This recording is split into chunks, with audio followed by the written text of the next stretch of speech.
So welcome back, everybody. Today we're going to be looking at energy balance and metabolic regulation. So of course, we're going to start with fake or fact. And if you look at fake, to lose weight, you should significantly cut calories.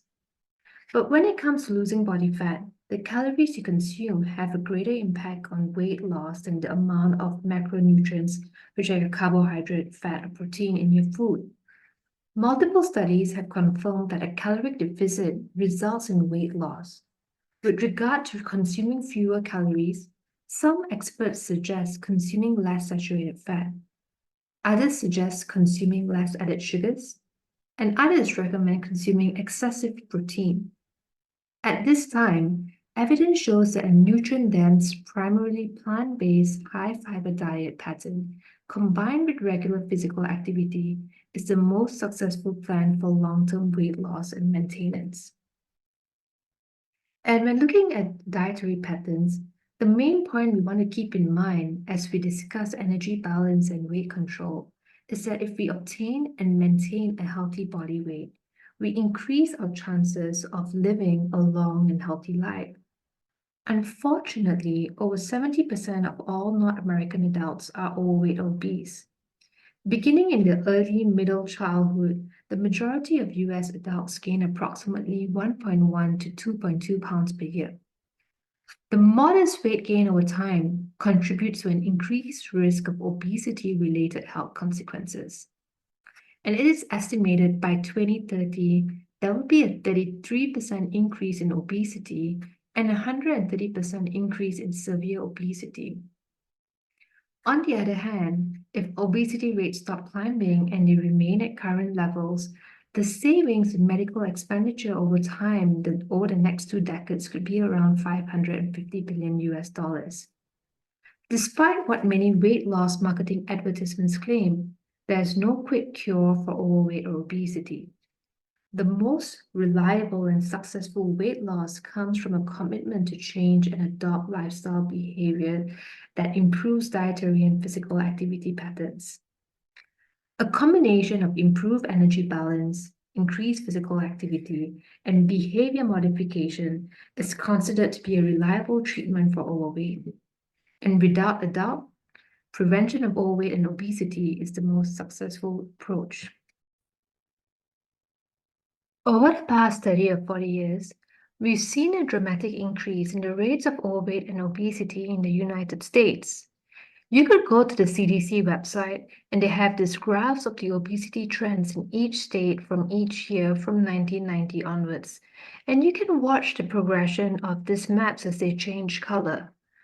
The green color indicates low rates of overweight and obesity from 20 up to 25%. The yellow color indicates rates from 25% up to 30%. The orange color indicates rates from 30% up to 35%. And the red states have the highest percentage, being 35% or greater. So in 1990, there was a bunch of blue states, but as time went by, we started noticing an increase in BMI.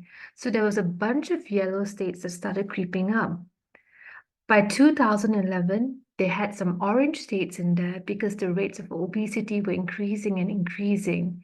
And in 2018, what we can see from the map, they had to add in another category because it was greater than 35% of the population that is obese in those dark red states. And you can also see a little bit of geographic difference in rates of obesity too. It's not very clear what is the main cause for that, but in the South, there are pockets of high rates of obesity. Even in Ohio, it's not so great either. So there's not really a clear trend as to why that might be, but if you want to have a low BMI, it seems like you should go and live in Colorado. And if we look at the projected rates of obesity, we see that by 2030, it's going to reach about 60%, particularly in places in the South. And we cannot possibly do justice to this incredible complex topic of overweight, underweight, obesity, but we have to try to look at a variety of factors that we know influence eating behavior and expenditure of calories. So this figure over here illustrates the question to help identify and define that unique behavior triggers. And knowing your unique behavior triggers will ultimately help you achieve and maintain a healthy weight. And we need to just get in touch with, are you hungry or are you full? Over time, we tend to suppress our internal signals of satiety and hunger. More on that in the next slide. And that is what's leading to so many changes in body weight over time. We clean our plate because our moms probably told us to as we're young, not because we're still hungry. And if you can just learn to take a step back, eat a little bit more slowly, enjoy that food, appreciate that food, and then recognize if you're still hungry. And if you kind of assess that every once in a while, do I need to continue eating or is that enough? And in Japan, they actually practice that, where they only eat until they're 80% full. And if you want a deliciously rich food like chocolate, you should have it, but consider, do I really need 3 brownies? Or would just 1 brownie be okay? So let hunger and satiety guide eating, and that would be a long-term solution, and that's what we call intuitive eating. And there are specific areas in the brain, such as the hypothalamus, that play a crucial role in regulating hunger and satiety. So stimulating the hunger center in the brain can trigger intense feelings of hunger and drive individuals to seek out food to satisfy this urge. Also, in terms of activation of the satiety center, it induces a sensation of fullness and reduces the desire to eat further. However, managing appetite while reducing food intake and increasing physical activity poses a challenge for many weight loss programs. So we need to distinguish between true hunger and other factors such as habit or emotional eating, and that's really essential for controlling eating patterns. Hunger signals from your blood hormones and stomach nerves inform the brain when it's time to eat, but it may take up to 20 minutes for satiety signal to reach the brain. And so when we talk about satiety, it's that feeling of fullness and lack of interest in food. And it's also regulated by a distinct center within the brain. Food with low energy density, which are high in fiber and water content, contribute to feeling of fullness by adding weight to the stomach and triggering signals to the satiety center. But when we look at modern high energy density foods, which are really high in calories, but they are lacking in fiber and water content, it fails to provide the same level of satiety. And that kind of leads individual to consume excess calories before feeling full. So, eating slowly, stopping when you're comfortably full, and choosing small, high fiber snacks can help increase satiety and prevent overeating. Also, it's very important to kind of stay hydrated with water, incorporating lean protein and high volume of that really fiber-rich food into meals and snacks to help to regulate that hunger sensation. Here are several factors that can either stimulate or inhibit the hunger center. The plus sign indicates stimulation, while the minus sign signify inhibition. It is noteworthy that the factors listed on the left side predominantly reflect conditions of low nutrient stores, which tend to stimulate hunger center. Essentially, they signal the need to replenish nutrient reserves, prompting the urge to consume more food. One particularly, as we can see from here, that decrease fat in adipose cells, and this highlights a common challenge encountered in weight management: the difficulty in sustaining weight loss over time. While shedding excess weight may seem achievable, maintaining that lower weight can prove challenging. When fat cells shrink in size due to weight loss, they release potent molecules that stimulate the hunger center, signaling the body to replenish its stores. This mechanism likely evolved as a survival strategy during periods of food scarcity, but in today's environment of food abundance, it can lead to weight regain. Although fat signals eventually reset themselves, this process takes time, leaving individuals vulnerable to weight regain, especially in the months following weight loss. What we also notice on the lower right section It draws attention to the impact of emotions such as depression and anxiety on the hunger center. Many individuals can relate to experiencing shifts in appetite corresponding to their emotional state. For some, certain emotions may suppress hunger, while for others, they may trigger frequent snacking or cravings for specific foods. These emotional connections to hunger patterns often develop from early childhood and vary in intensity and individual experience. So when we look at positive or negative energy balance, a healthy weight can result from understanding the important concept of energy balance. And we need to think of energy balance as an equation consisting of energy input and energy output.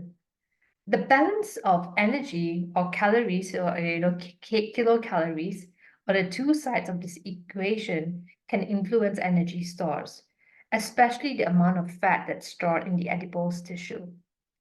When energy input is greater than your energy output, the result is that positive energy balance. The excess calories consumed are stored in the body, which result in weight gain. And there are some situations in which positive energy balance is normal and healthy. If energy input is less than your energy output, there's a calorie deficit and it's a negative energy balance. And that kind of results in that. And we also see that energy also equals to, when we talk about energy, it has to be energy input equals to your energy output. And so when we look at this picture over here, what we notice is that this is the model for energy balance, which is your intake versus output. And the figure shows in terms of energy balance in a practical sense, your energy input and your energy output is the same. So it results in basically your calories in equals your calories out. And so therefore there's no weight change. And if we look over here, again, the energy input over here is greater than the energy output. So this results in a positive energy balance, and the excess calories consumed are stored in the body, which results in weight gain. There are some situations in which positive energy balance is normal and healthy, for example, during pregnancy, lactation, breastfeeding. So the surplus of calories support the developing fetus. Infants and children also require positive energy balance for normal growth and development during youth and puberty. But in adults, however, even a small positive energy balance can result in fat storage rather than muscle and bone, and over time they can contribute to increased body fatness. We also have, if your energy input is less than your energy output, there's a calorie deficit, and then there's a negative energy balance. And a negative energy balance is what we want for weight loss. And it's important to realize that when we lose weight, we typically lose some lean tissues in addition to your adipose tissue. We have a term called thermogenesis, and it's a metabolic process in which the body burns calories to produce heat. The body uses energy for three general purposes, which are your basal metabolism, physical activity, and digestion, absorption, and processing of ingested nutrients. A fourth minor form of energy output is known as adaptive thermogenesis, and it refers to the production of heat in response to changes in dietary patterns or environmental temperature. And we notice this in the figure over here. We see that the basal metabolic rate could be anywhere from about 60 to 80%. And when we look, it really does vary a lot. If we look at physical activity, it's anywhere from about 15 to 30%. And the thermic effect of food, it's about 8 to 15% of your total energy expenditure. I didn't put adaptive thermogenesis over here because it's pretty insignificant. So your basal metabolic rate, it's basically just the energy you're spending to maintain life. Your heart is going to beat and your lungs are expanding, and these are the things that you never think about. They're just involuntary and they keep us alive. So resting metabolic rate or your RMR It's a term of expression we use if the person is not fasting or completely rested when the metabolic rate is measured. So an individual's MRI is slightly higher than his or her BMR. So there are a lot of factors that kind of influence your BMR. We can look at gender. Men generally have a higher BMR than women because they have a higher proportion of muscle tissue, and muscles require more energy for metabolism than fat does. As people age, they generally gain fat tissue and lose muscle tissues. So your BMR declines about 2% per decade after age 30. For growth as well, children, pregnant women, and lactating women, they have higher BMRs. Taller people have more body surface than shorter people, and so they lose body heat faster, and therefore they have a higher BMR.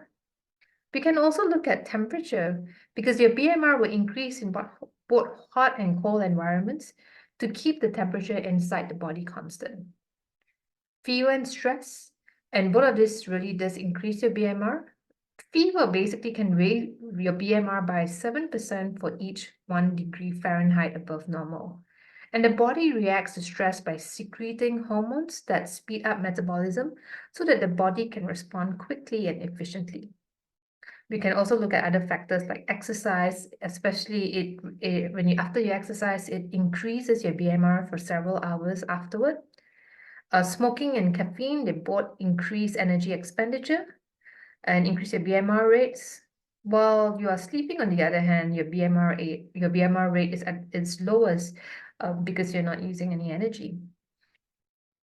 And we can also look at, as I was mentioning this earlier, some of the processes that utilize energy includes beating of the heart, respiration by the lungs, and the activity required by other organs such as the brain, liver, and kidneys. And so this table over here shows us the percent of total energy used by functioning of various organs. Our next biggest component of total energy expenditure is physical activity. And this varies a lot from person to person.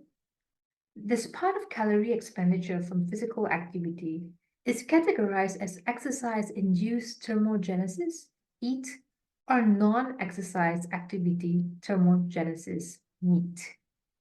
And EAT refers only to the energy burned during intentional physical activity. For persons who regularly engage in physical activity, EAT may account for about 15 to 30% of one's total energy expenditure.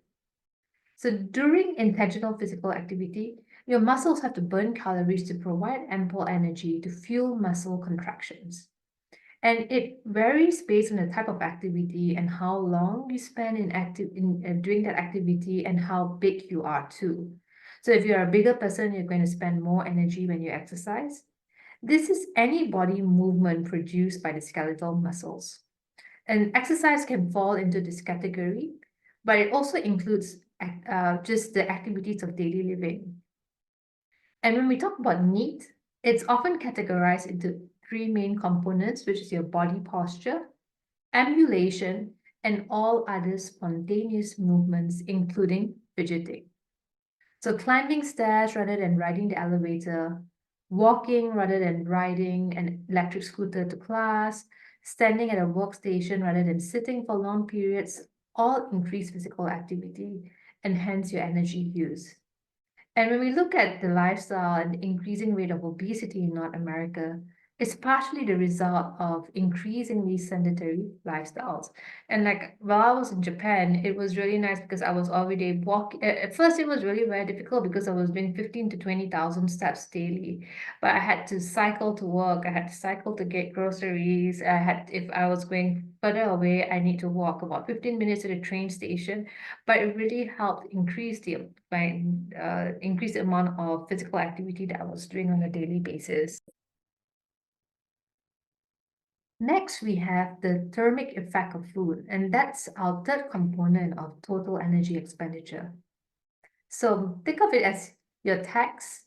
This is the way when we talk about thermic effect of food, because it's kind of like your body takes a little tax on whatever you eat.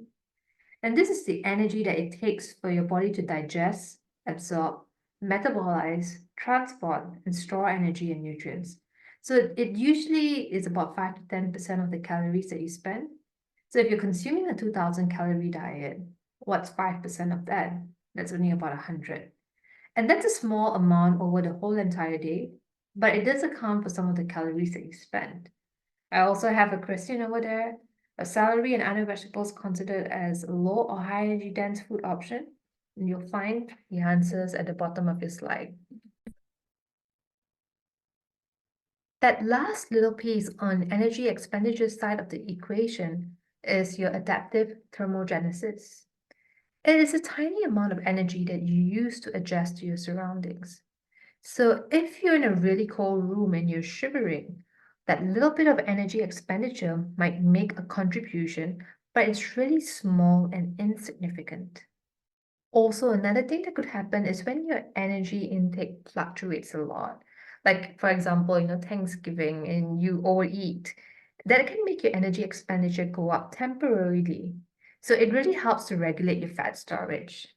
If you suddenly consume a whole bunch of calories, then your basal metabolic rate, or actually your total energy expenditure, goes up just slightly. But if you continuously eat, this does not help you.